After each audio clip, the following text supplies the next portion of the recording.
Honeybee colonies are dying at frightening rates worldwide. Pollinators are facing rapid decline due to pesticides, deadly viruses, and changing weather conditions. Even the hardy South African bees are under siege. Ivan Leroy Brown, a design student at the University of Johannesburg, has been monitoring the problem. There's a lot of problems that are affecting the bees at the moment around the world. Some of the biggest ones are American foul brood, which is a bacterial disease, and the pesticides, the use of pesticides, sulfur and radiation, and they're all contributing to a global crisis of bees. In South Africa, our biggest problem is theft and vandalism, also honey badgers, people stealing hives or stealing honey from hives, and that's really affecting the beekeepers, and they're losing up to about 30% of their equipment each month in the field. To address South Africa's beekeeping problem, Brown has come up with a simple but effective design.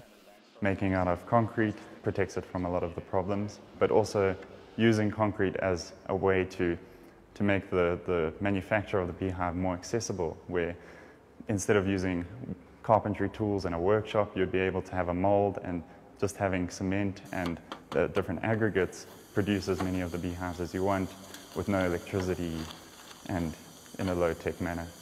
The concrete itself will protect the bees from certain pests that in the wooden hives are able to bore into the wood and lay eggs inside the wood. I'm aiming to remove that problem with the concrete. Brown's solution is also an affordable one and lends a hand at urban farmers who wish to adopt beekeeping. I'm trying to find a solution that will make a more sustainable beekeeping industry, but also help the urban farmers and other farmers as well, but also to protect their pollinators. Beekeepers are practicing migratory beekeeping.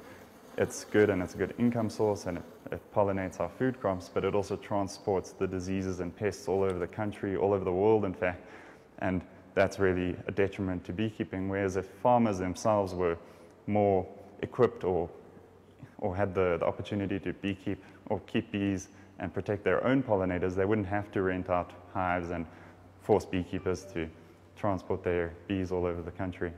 Brown is still testing his Begin beehive, but hopes his design will fight back the sharp and worrying decline in bee populations, allowing bees to gather pollen in peace, whilst at the same time helping urban beekeepers.